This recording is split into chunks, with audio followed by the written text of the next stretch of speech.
ಆ್ಯಕ್ಚುಲಾಗಿ before ಒಂದು ಸತಿ ಬಂದಿದೆ, ಅದಾದ್ಮೇಲೆ ಈ ಸಿನಿಮಾ ಬರ್ತಾ ಇತ್ತು. ಅದು ಕರೆಕ್ಟಾಗಿ ಲಾಸ್ಟ್ ಇಯರ್ ನನಗೆ ಆಪ್ರೇಷನ್ ಆಗಿ ಫಸ್ಟ್ ಟೈಮ್ ದೇವಸ್ಥಾನಕ್ಕೆ ಬಂದಿರೋದು.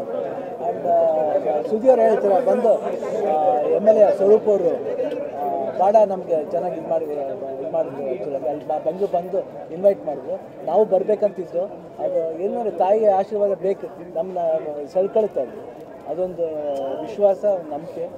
ಜೊತೆಯಲ್ಲಿ ಕೃಷ್ಣ ಬೈರೇಗೌಡರು ಅವರು ಅಷ್ಟೇ ಭಾಳ ಇಲ್ಲಿ ಬಂದು ಸಿಕ್ಕಿದ್ರಲ್ಲಿ ಇಲ್ಲ ಪಾಪ ಅವರು ಎಲ್ಲ ಇಲ್ಲೇ ಇದ್ದಾರೆ, ಇದು ಮಾಡ್ತಾ ಇದ್ದಾರೆ, ಜನಗಳ ಜೊತೆ ಇದ್ದಾರೆ. ಆಮೇಲೆ ಭಾಳ ಖುಷಿಯಾಗುತ್ತೆ.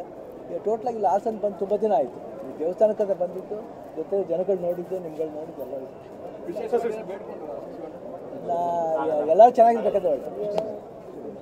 ನಾನು ಯಾವ ಸ್ವಾರ್ಥಿ ಅಲ್ಲ, ಎಲ್ಲರೂ ಚೆನ್ನಾಗಾಗಲಿ. 45 ರಿಲೀಸ್ ಆಗ್ತದೆ ಡಿಸೆಂಬರ್ 25. ಡ್ಯಾಡ್ ಅಂತ ಒಂದು ಸಿನಿಮಾ ಶೂಟ್ ನಡೀತಾ ಇದೆ, ಬೇಲ್ ಅಂತ ಒಂದು ನಡೀತಾ ಇದೆ, ಒಂದು ತೆಲುಗುದು ಪೆದ್ದಿ, ತಮಿಳ್ ಜೈಲರ್ 2 ಸ್ಟಾರ್ಟ್ ಆಗಿದೆ. ಇನ್ನು 2-3 ಪ್ರಾಜೆಕ್ಟ್ ಸ್ಟಾರ್ಟ್ ಆಗಬೇಕು. ನಾಳೆ ದೀಪಾವಳಿ ನೋಡಿ ಒಂದು ಅನೌನ್ಸ್ಮೆಂಟ್ ಬರುತ್ತೆ, ಅದು ಸರ್ಪ್ರೈಸ್ ಅನೌನ್ಸ್ಮೆಂಟ್. ಅದು ಭಾಳ ಖುಷಿಯಾಗುತ್ತೆ ಅಲ್ಲಿ. Thank you.